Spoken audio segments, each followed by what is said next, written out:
So if you remember, these are the deities which are given in the introduction to the D10 chart and how to read it in the first video in the playlist. You can look it up. But just to recap, the deities are the archetypes of energies which a person will have, which they bring to the profession in the D10 chart. Now, mind you, these deities or these archetypes are only meant for D10 chart, not so much for D1 chart. Okay, forget the natal chart for the time being. Only the Shamsha, the 10th divisional chart.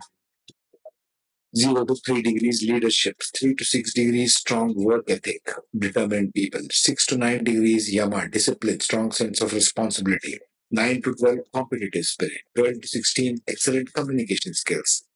Other things are mentioned. I'm quickly recapping. 15 to 18 degrees, they are very dynamic and flexible, quickest to adapt.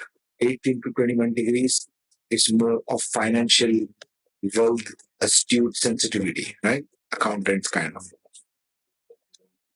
21 to 24 degrees is ability to find purpose and meaning in life.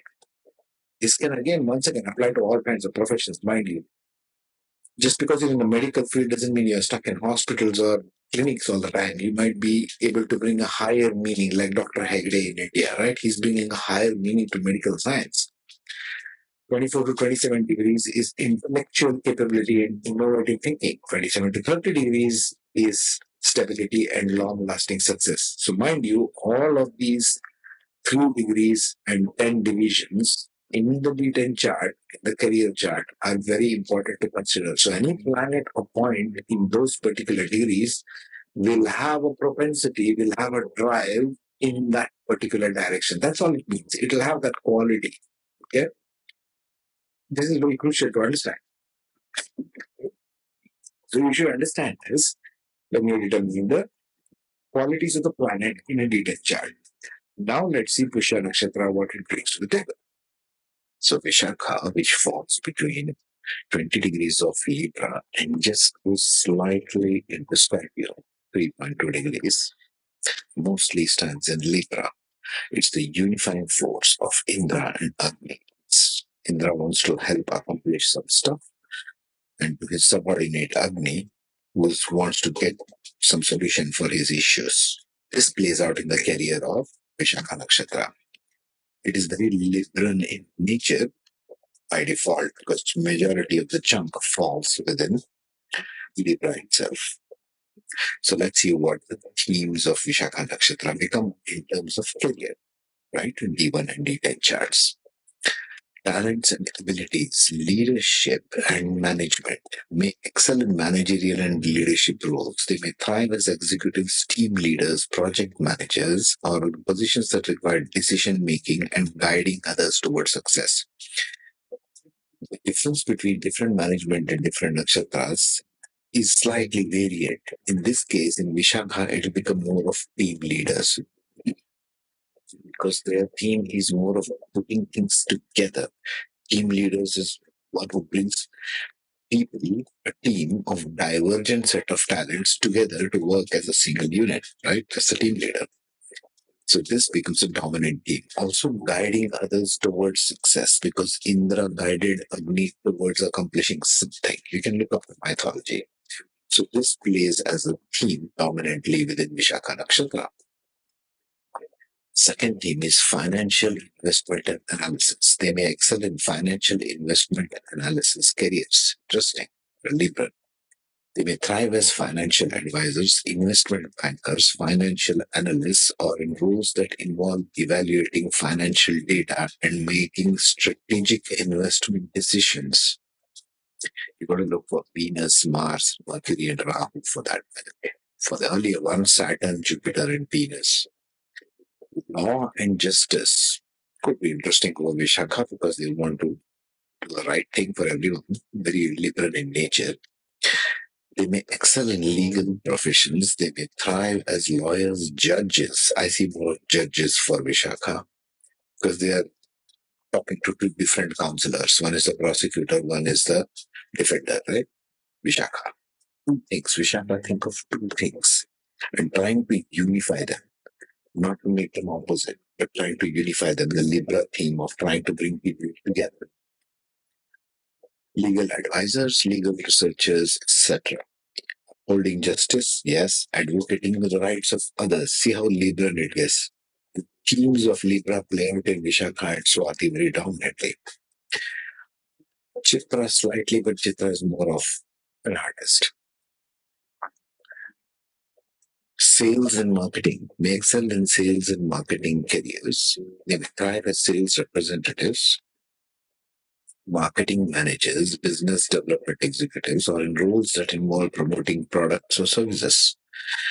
Kind of okay, but I would think more in terms of finding new paths for developing markets kind of sales work or marketing work or trade sales. Finding new stuff and trying to bring that together to bring people together. Think of Vishakha like this.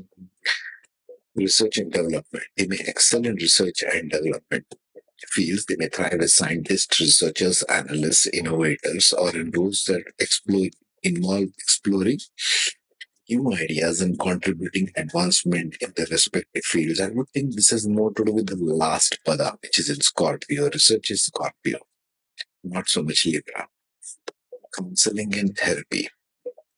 They may excel in counseling and therapy, again, more Scorpio. Yeah, Libra also.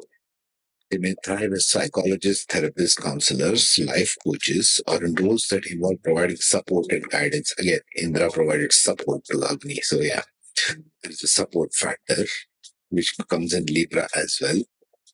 But in this case, if Vishakha wants to do psychology and counseling, in the Libra part of it, it has to do more with the collective. So they may end up writing a lot of books on a subject because it's towards the masses, right? You're going towards the masses rather than a single individual.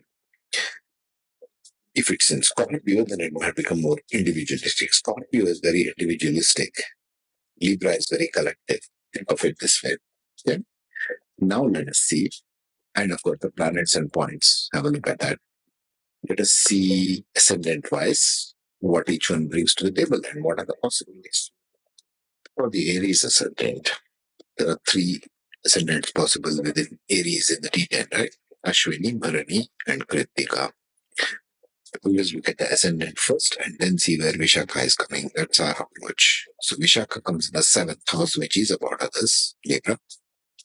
You're not ignoring the Scorpio bit for now. You're just talking about Libra. Seven is right opposite number one, as you can see. So Ashwini will be more like initiator. So it is more like leadership and management. Definitely. They can also involve law and justice, Ashwini. Bharani more like law and justice. Bharani is very dharmic, so it wants to create law and order, right? Kritika again and once again is management, leadership and management. Kritika loves to has a sharp tongue, wants to talk everybody out of things. Leadership and management. They may thrive as executives, team leaders, project managers, and so on. So you got to when you think of leadership and management for Ashwini or Kritika, you got to look for Saturn, Jupiter, and Venus. Why do I bring these three planets for this one? See, different nakshatras are different. Don't put the similar type of tone to everything because each nakshatra has a ruler. Each nakshatra has a planet. This is ruled by Jupiter. So Jupiter will play out more dominantly, as you can see. It will make the propensity more stronger.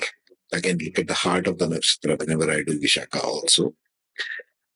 Just saying, it is Mars, Venus, and Jupiter. In this case, it will be Saturn because Saturn wants that systematic sense of leadership. Even for legal, there is Saturn and Jupiter combination.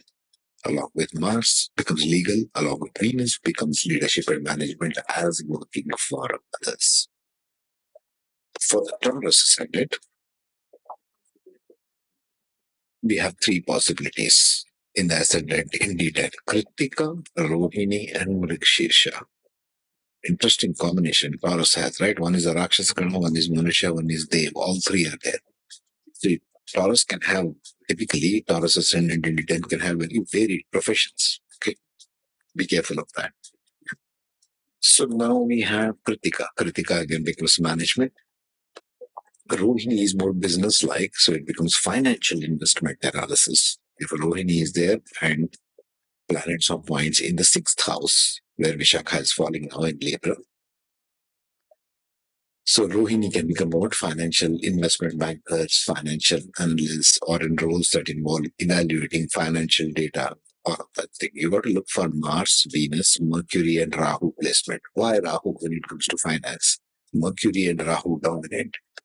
Mercury is a Vaishya planet, so it requires business. It's very business minded. Mercury, very good in stock market, speculation, all these things. And Rahu gives that kind of an edge. It's like a shrewd edge, cunning people, cunning mind. It gives a calculative, cunning mind and ways to bypass stuff to get right. That's Rohini Nakshatra. In Vrikshirsha is a more softer nakshatra. It may be more of a research and development, definitely, as a daily work because it involves the sixth house kind. Research is a daily work, daily grind for 15, 20 years, and you can come up with something useful. It's not a get rich quick scheme, right? Research and Vrikshira is very intellectual. They will research and development fields. They may thrive as scientists, researchers, analysts. Yes, all of this is possible if your ascendant is in Vrikshira in Taurus. In the D10, and there are planets and points like Jupiter, Mercury, and Rahu aspecting that sixth house in Vishakha. Okay. When we speak of Gemini ascendant, there are three nakshatras in ascendant again. Vrikshisha, Ardra, and Punarvasu. But Gemini involves counseling and therapy here because Gemini, Vrikshisha in Gemini is more of an air sign. It's more of mental. Research and development is possible, but I would think more in counseling and therapy. It requires more mental work, psychologists, psychiatrists, that kind of a thing.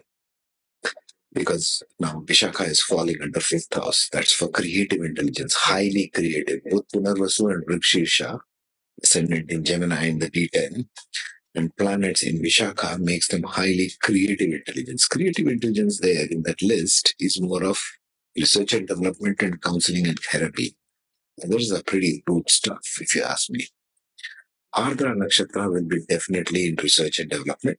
Yes, because Ardra loves to dig deep and it has the intelligence to do it because those planets, Jupiter, Mercury, Rahu, are aspecting or sitting in Vishakha in the fifth house. Creative intelligence.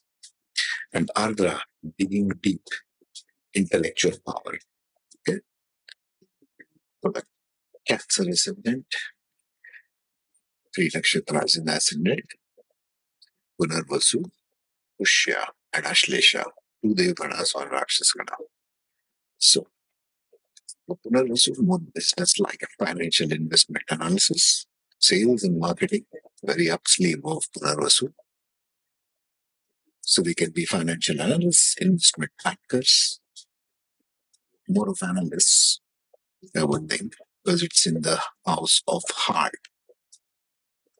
Advisors, financial advisors. What is financial advice? Financial advice is basically concern for the others, investment planners. If you're hiring investment planners for you, they might have this dominant in their nakshatra in the D10 chart, Vishakha planets, which are Mercury, Venus, Mars, and Rahu aspecting.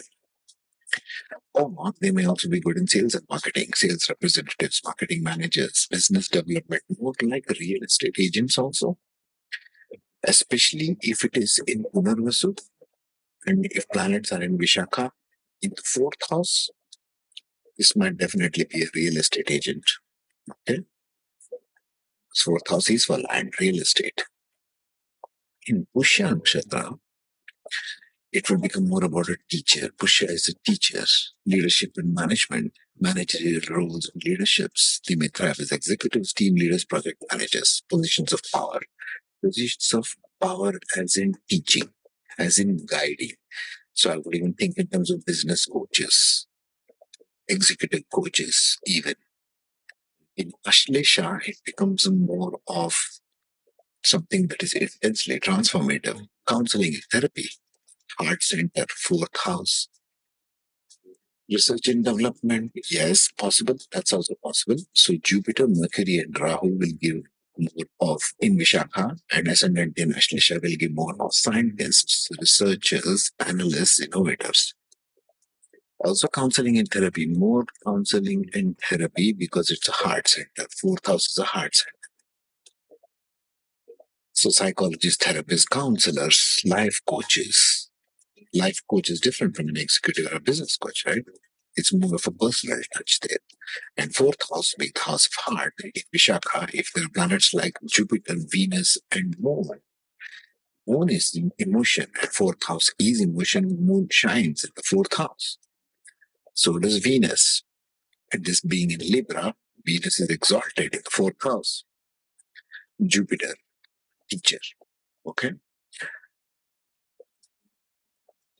Leo ascendant in the D10 chart, we have Vishakha Nakshatra, we have Purva Falguni, and we have Uttara Falguni. Two Manishana Swaraj. That's just gonna Mars, Maha, sorry. Maha is leadership. What's leadership? The typical Leo. It's in the third house now, Vishakha, as we see there. So it becomes all about competition. Can be competitive leader in this case. Executive team leaders, project managers, authoritative, CEOs, right? Very authoritative. In Falguni, it becomes more of which one? Sales and marketing. Falguni can be good at that because sales and marketing requires that drive. So we look for Mars, we look for Venus, we look for Mercury, Jupiter, and Rahu aspecting. Uttara Falguni again is about maintaining relationships. I would think more in terms of leadership and management, but like life coaches, executive and business coaches, more like that. Because we're talking about Leo, so we are talking about guidance here.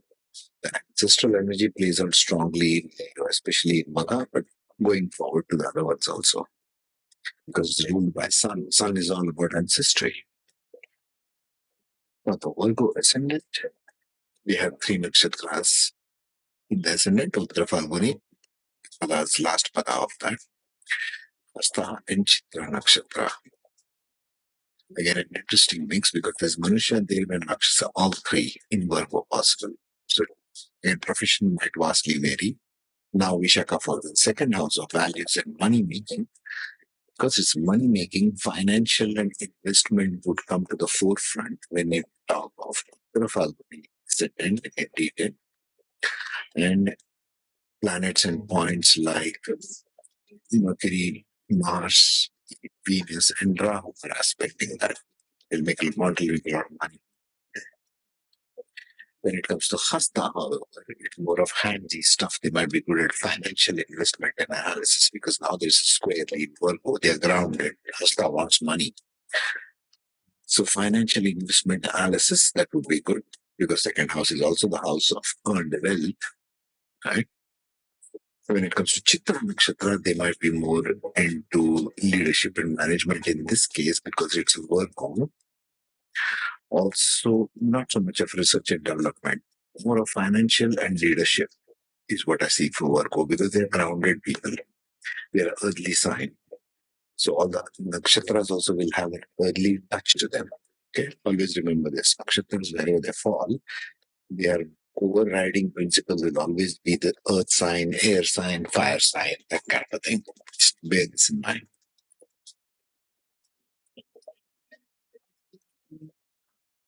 For the Libra ascendant, obviously now it falls in ascendant itself. So all these professions, leadership, management, financial investment, law and justice, sales and marketing, research and development, counseling and therapy, all of them might play in depending on which planet is placed in Vishakha in the ascendant.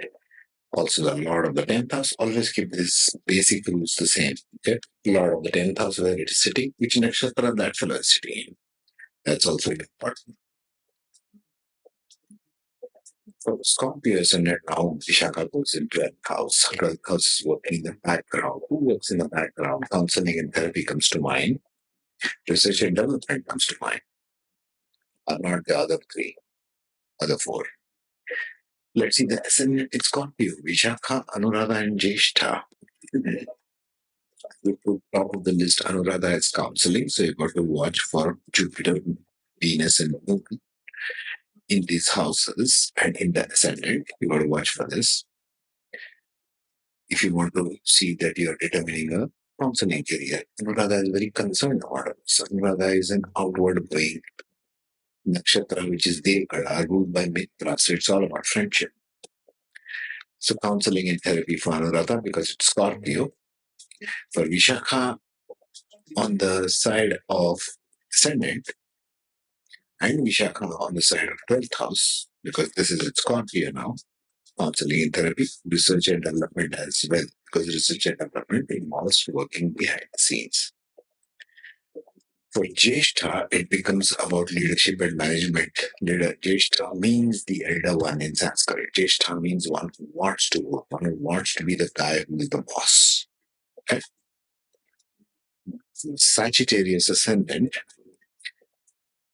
Vishakha falls in dominantly in the 11th house, house of gains, house of success, so popular fame and name and everything in the external world, working with the large masses, large organizations, so leadership and management. Not so much financial analysis, although they can be doing that like a stock market kind of thing, looking at the masses, large amounts of money. So they might be doing that as well. But let's look at the ascendants. Uttara Ashada, Purva Ashada, and Mula. Mula wants to do research. So financial investment analysis is more up Mula's sleeve.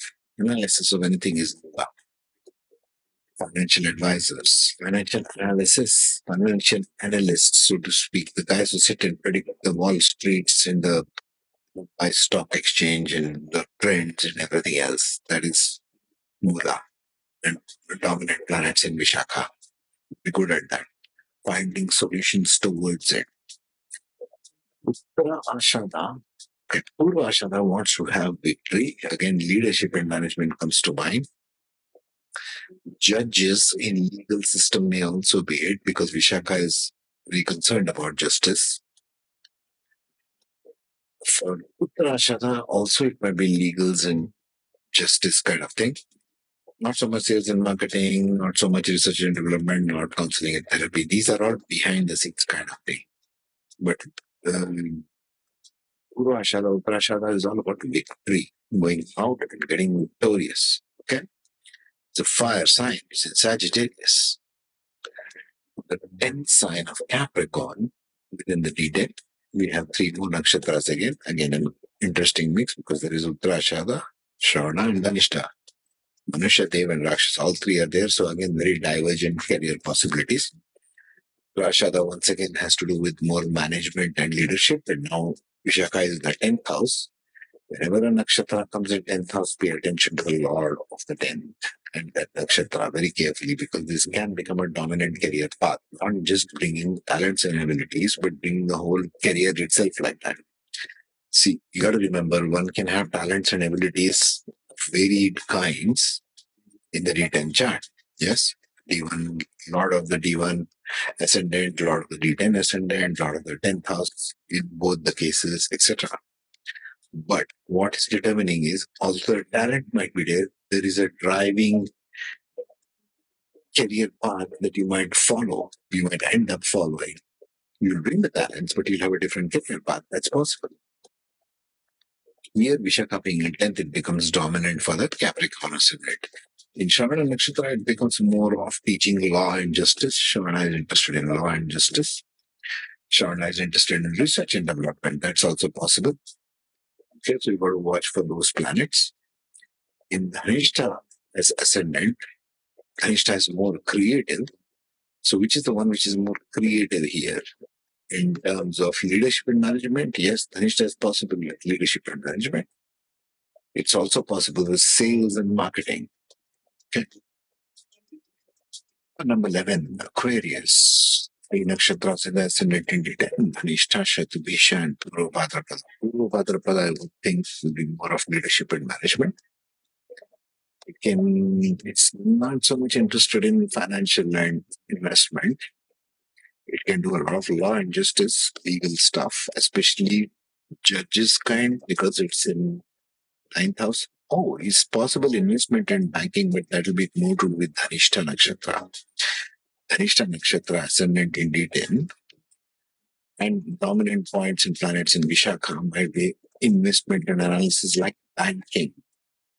9th house also stands for banking industry. investment companies, venture capitalists, all of these guys. In Shatabisha Nakshatra, it will be more of research and development. Shatabisha is master of abstract. So it becomes research and analysis, which is an abstract field altogether. Any research is abstract. Shatabisha can also do very well in research and counseling. See how much it differs. Just study the trend. This is why I'm bringing it. You have to study the path of the trends which Nakshatra has got, what propensity of going and thinking towards which path. It's not so much what you end up doing, but if you enjoy this stuff, you really need to get into that career path. Last but not the least, Pisces ascendant, the beautiful Pisceans. Uttar Bhadrapada, Revati, and Purva Bhadrapada. Uttar Bhadrapada is more emotional, and now it comes in the eighth house, so everything to do with secrets of emotions, counseling, and therapy. We bury a lot of emotions as human beings in much damaged society and civilization that we live in, right? All relationships are broken, damaged, everything is warped and crooked. So you need a lot of emotional counseling and therapy. Uttara Bhadrapada Nakshatra ascendant and planets and points in Vishakha in the eighth house for Pisces ascendant becomes more of counseling and therapy. So watch for Jupiter, Venus, and Moon. That's why. For Purva Bhadrapada, again, it can be research and counseling. It can also be in legal professions, as in behind the scenes, paralegals, that kind of thing. In Revati Nakshatra, it's about management leadership. It can also be investment, financial analysis, joint assets analysis, eight houses for joint assets. So, joint assets, company, asset management, kind of finance, that kind of thing can be a dominant career path. Okay. This wraps up our Vishakha Nakshatra D10 chart analysis. I wanted to give you a basic rundown of what the general energies Vishakha brings. And depending upon the different points, how it changes the energy. But you got to evaluate, since every D10 is scattered, different planets and different nakshatras, you got to go with every nakshatra and see where it comes, which house it falls in, and what is the dominant planet. Okay. Okay, be safe. Next one, we will address which one is that after Vishakha. Well, the nakshatra now will come into Scorpio. Okay. Take care. Be safe.